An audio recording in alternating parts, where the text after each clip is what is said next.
not necessary. You can realize this truth, okay, by yourself, no necessity of the other.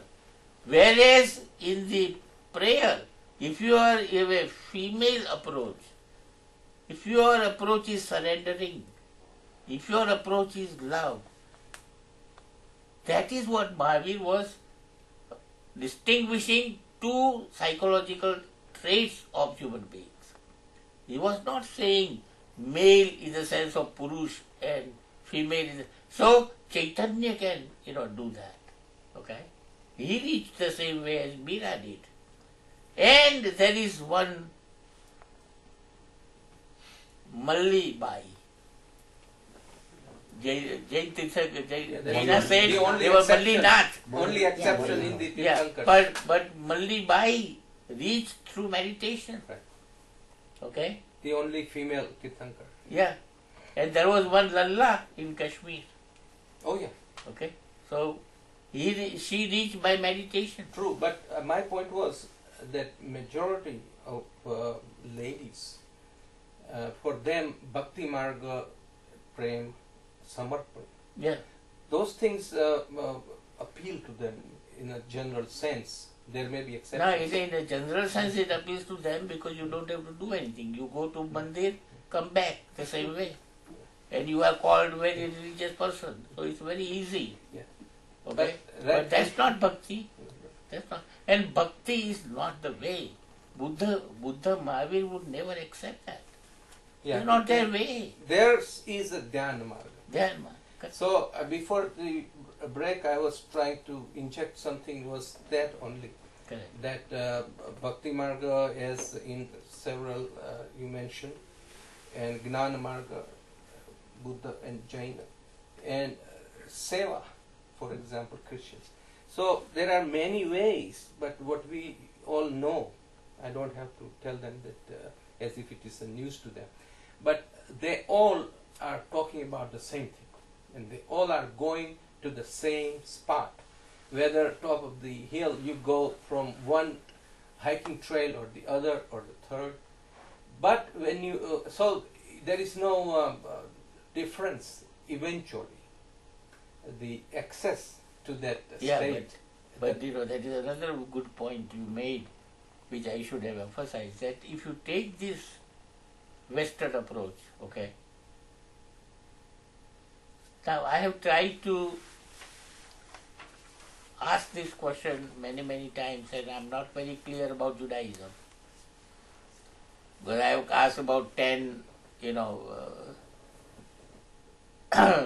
Judaist philosophers and scholars, and always I get a wishy-washy answer, so I cannot definitely tell you about Judaism, but Islam and Christianity, they are absolutely dogmatically insisting that unless you accept Christ, you cannot find truth. Or unless you accept Muhammad, you cannot find truth. They are absolutely dogmatically insistence upon their way, the only way. That's the interpretation of the followers. Yeah, but I don't think but Paigambar, even if the Muhammad interpretation, would have said that in that beautiful, writing in the yeah, Quran. but even the organized religions of the Eastern, if you look at Buddhism or Jainism, they always say there are many ways of reaching truth. No Buddhist or no Jaina, no Hindu would ever say Right. that Christians will not, reach truth by accepting Christ or surrendering to Christ. Okay, so that's a very, very fundamental. Mahavir even said that to insist that your way is the only right way is Hinsa. Look at this guy. He said, truth is so meek that if I say A, and if you say 100 degrees opposite, 180 degrees opposite is B, I say A is truth and you say B is truth and there are 180. Bhavi says A and B both can be right. I mean, it's mind-boggling, his intellect. And that's where, he comes out with this Anekantavad. and Syatvad. He says to insist. Any question you ask Mahavir, he will say Syat. Never insisting that that's the right answer. He says perhaps. Perhaps what I am saying is true. Now look at this generosity of accepting everybody else's view can be equally right. Okay? Openness. Yeah. So that's another beauty of the Eastern thought. It's not fundamentalism at all. It's so bad that still there are certain, segment which is fundamentalist Hindus. It's a contradictory interest. Another, big difference. More and more I think about it comes to me is that conversion is never an idea. No Eastern religion believes in conversion. It's obscene. And look at, Christianity and everybody else wants to convert people. This Swaminarayan's Kanti is a Western thought. We never believe in, converting you to my faith. No. You know your Swadharma, Krishna says. You know your nature and then follow the path suitable to your nature. There is nobody here to convert you. And Seva. We never believe in Seva because we believe in karma. Okay? The Seva is a borrowed Western thought. Christianity totally is on Swaminarayan, belief is a Western belief. Nothing, no ground in Hinduism for that. Swadhyay is Seva. And not only that, but Seva. For what? Seva with a motivation to convert. Mother Teresa goes to, Calcutta and serves people not out of purity of heart. She went there to serve people so that those people will become Christians. Bhav Feri, Bhakti Feri, same motive. So we reject totally that idea of conversion in the Eastern view. We will never believe in that. Primarily it was so designed to help the destitute. And when you conquer a country... Yeah, but there also, our notion is that if you want to do that, then you should never be, in the limelight. If you do anything with a desire for any result, then it's not worth it, according to us.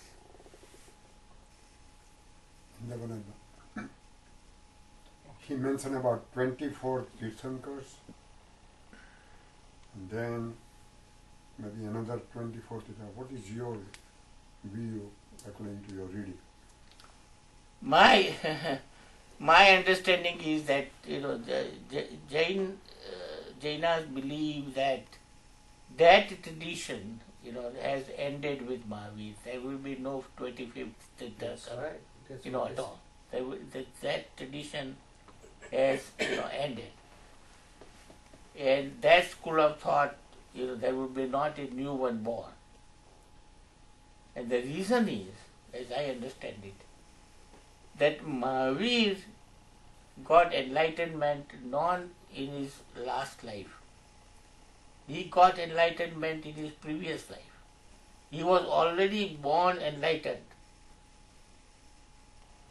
But why was he born? Because what happens is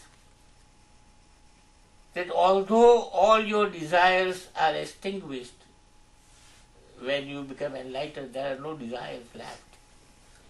But still they have one more desire, and that desire is karuna.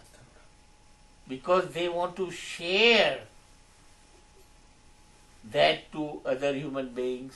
And to Mahavir,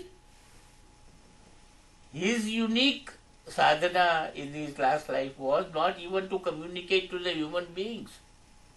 He wanted that to be communicated to the animal world and even to the patthar.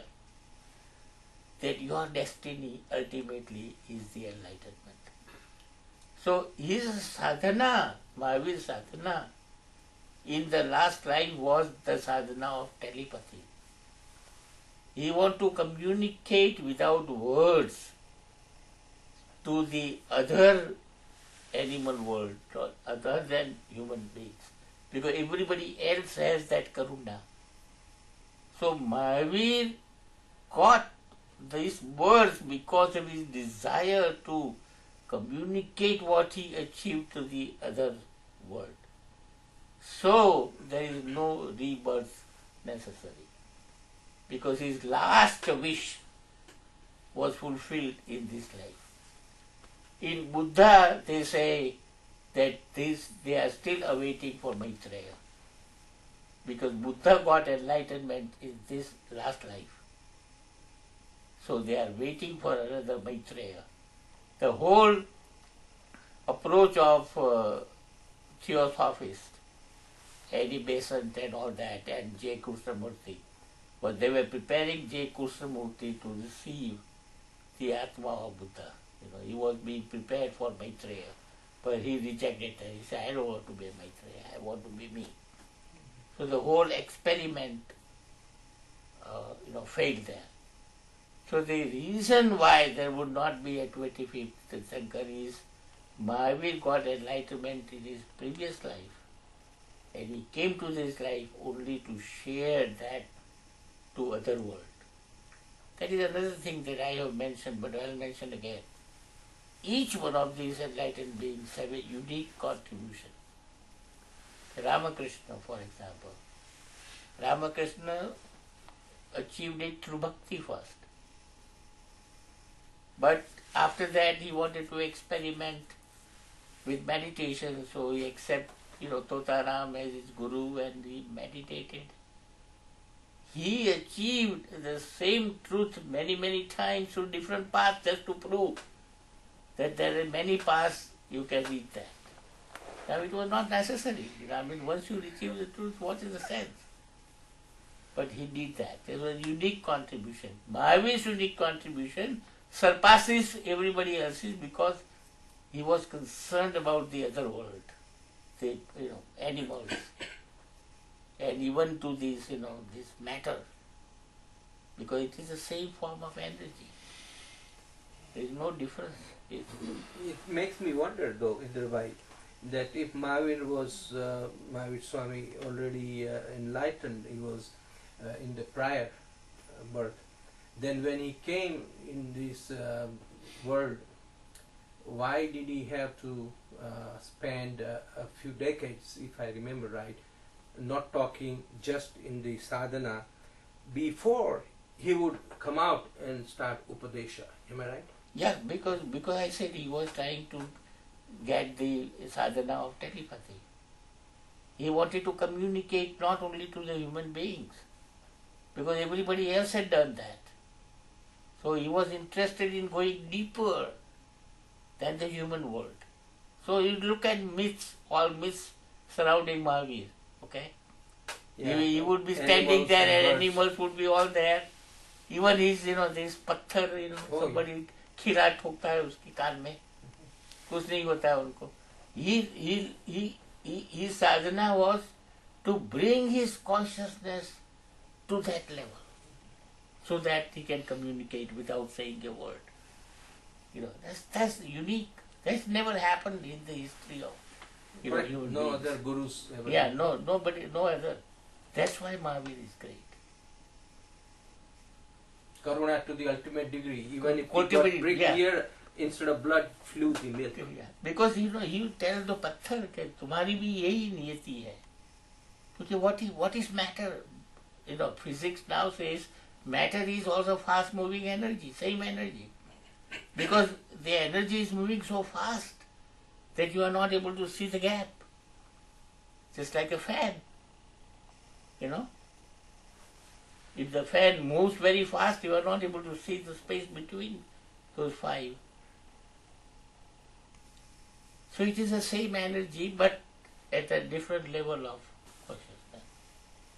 And that's what Mahavir's sadhana was. So that's why there will never be a 25th Tirthankar because that ended. His all desires. It is like, explaining somebody is riding a bike and then stops pedaling. But then, even then, the cycle goes in a certain distance because of that is how this next birth, because of karma, the one desire is left. And that is also a beautiful story about Buddha. Buddha goes to heaven and then, everybody is very welcome to receive him. And Buddha doesn't enter. And he says, why? He says, what kind of a person I am unless everybody else, has a place. How can I by myself go? So Buddha comes back. So that's the karuna. Yeah, better than Yudhishthira, who only pulled for his dog.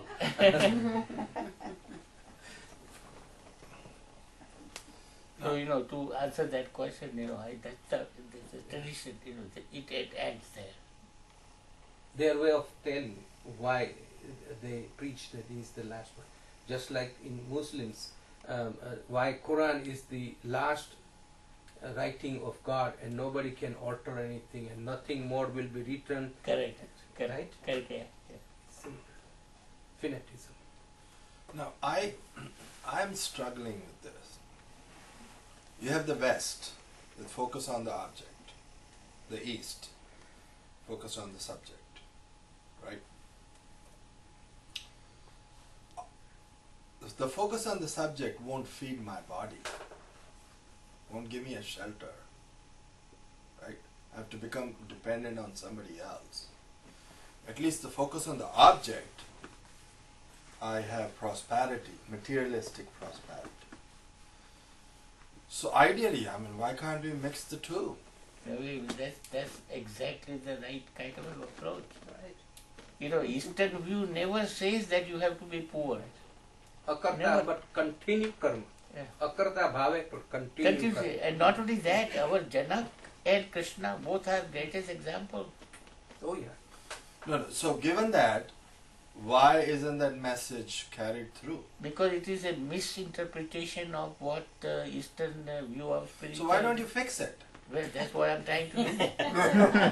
Why do I think I'm spending, my 5-6 hours traveling 2 hours? Why I'm doing this? All right, we're fixing it. We're fixing Even it. little fixing, and then we can fix some more. No, around because us, I and believe, eventually the this is whole a very world- important question. I strongly believe that to be poor in any aspect of reality is a stupidity, because science has done so much, technology has advanced so much.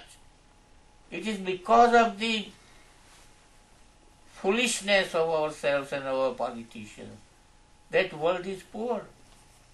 World should not be poor. If you remove all unnecessary expenses of defense, the world is rich to support even 9 or 10 billion population that is likely to be in 10-20 years. There should be nothing should be poor, because the whole word Ishwar comes from Aishwarya. Aishwarya means richness. You look at the universe. Why there are multi-million types of flowers? Why there are million types of different trees? Everything in the universe is in abundance. and taken care of. And rich. Everything is rich.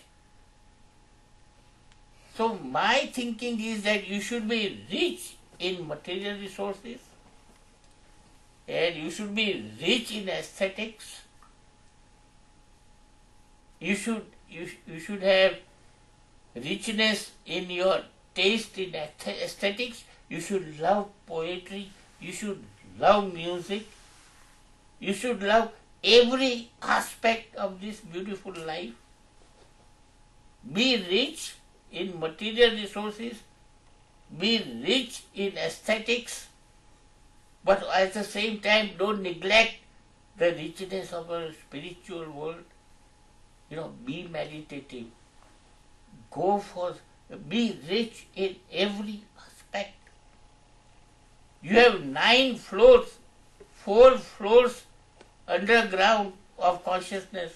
You have 4 floors. You have 9 different floors and you are living in the porch. It's your problem. Be rich in everything. Rich has nothing to do with. It's not against. I don't buy this Christian thought that, a camel can pass through the eye of the needle, but rich man cannot go to hell. What stupid idea. Everything is rich in the universe. Yeah, but it gets complicated, right? Now you said, let's go to the mind, right? So when you focus on the object, you focus on knowledge, you focus on experience, you focus on historical evolution, you see how things grow.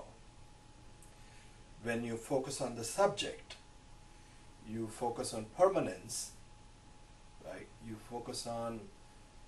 You disbelieve Maya, the perceptual Maya, right?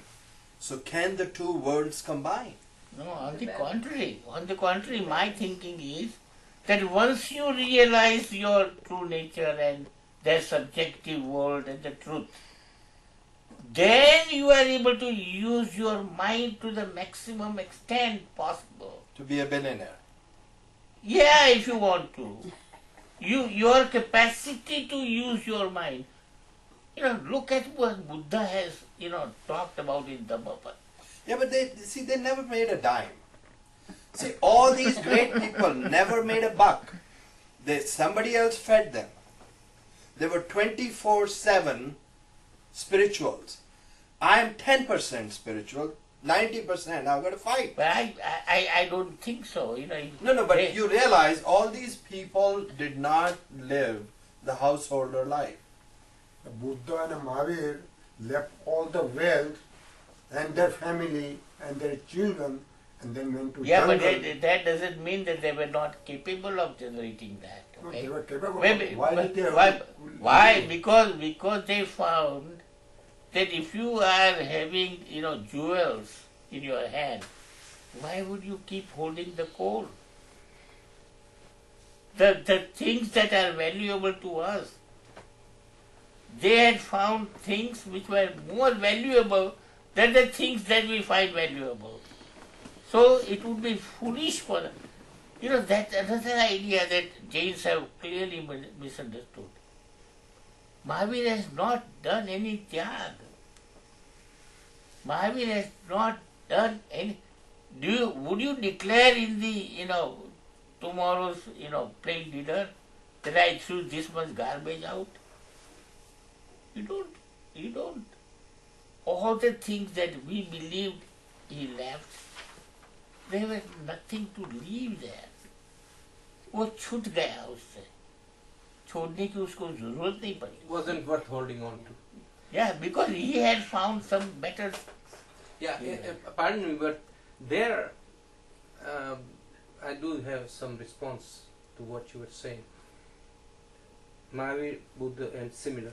They contributed to the society in a way which is so special and very profoundly revolutionary and helped millions and billions for thousands of years. So we believe in a caste system, or we used to believe, and certainly in those days. So each class contributes to the society according to what's expected out of their caste, which they willingly do it. They are not being forced to do that. Of which Brahman, they are gurus. They don't go out and plow the fields. The Brahman's duty is to distribute, knowledge and educate everyone else. In return, the Shishyas would certainly give something to eat to the Guru. So my point is to say that they didn't earn a dime or they didn't move their finger to produce any product is wrong, because you are only judging them from the material products as the outcome. While they were doing so much more precious and permanent. Yeah, but the point is well taken, and I believe that. I believe very strongly that the neo-sannyas or the sannyas which is relevant in the modern world. That is different. I completely agree. Yeah. You don't have to leave anything. But that is modern and that is refined. You live in this world. You perform all your duties, and you can still be meditating. Okay, so I can live a simple life. Oh, not Okay. not even simple. No, let's you say- live a luxurious life. That has nothing to Be do joyful, with yourself. regardless. Okay. Be joyful. But okay, let me take it to the next level. Okay, so okay, all of us are close to moksha, right? But the society is weak, and you have enemies invading this country. To fight. I mean, so why didn't we fight? Well, that is the wrong. Why didn't we fight? Krishna never said that. No, but so tell me.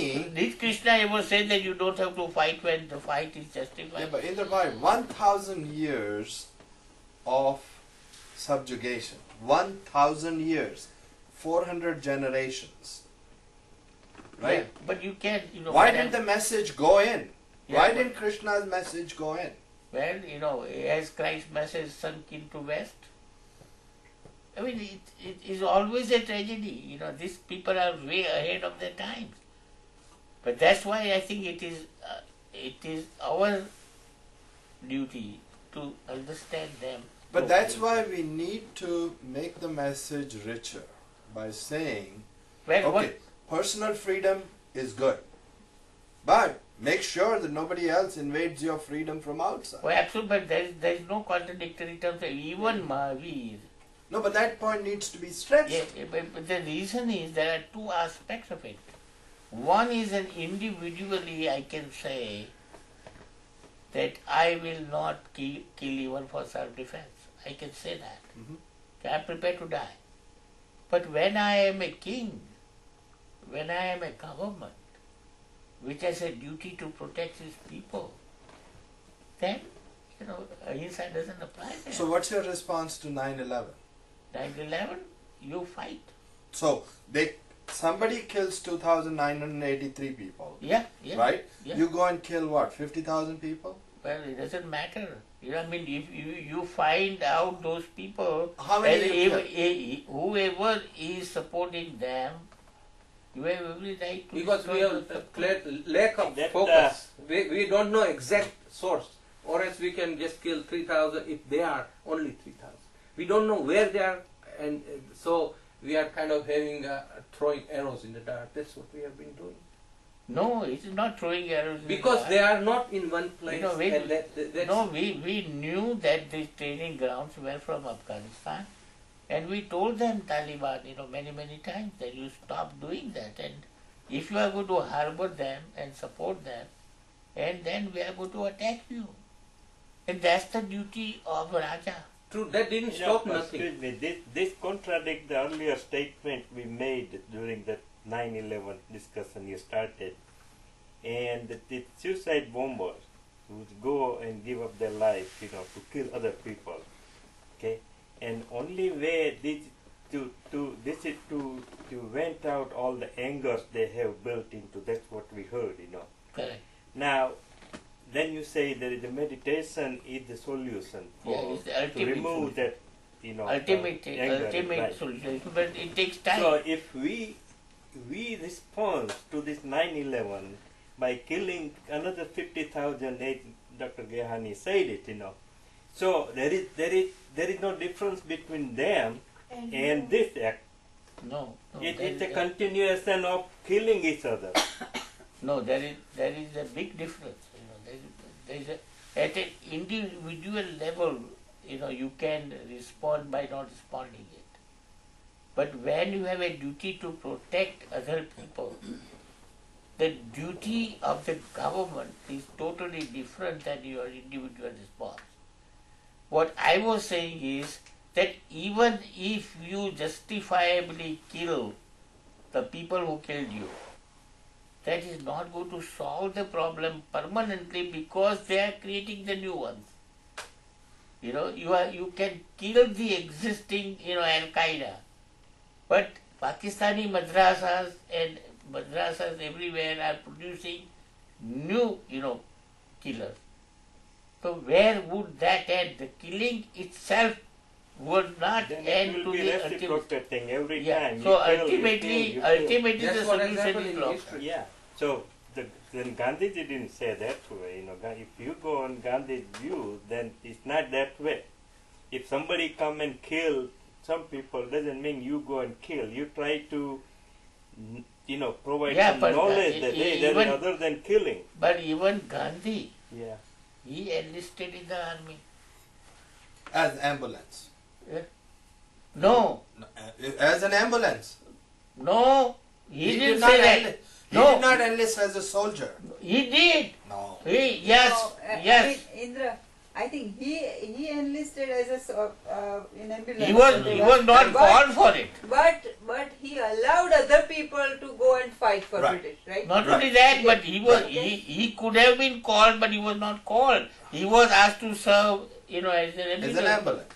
But that was not his choice. He didn't say that this is the only thing I'm going to do. Well, we don't. Oh, I mean, no. But okay, but anyway, now here is another interesting thought. All these people were willing to die. They were not attached to their lives, right? I'm not ready to die. Right. There's nothing wrong in loving life. Right. So I So, think you know, now Gandhi's my- non-violence worked because he was ready to die. Yeah.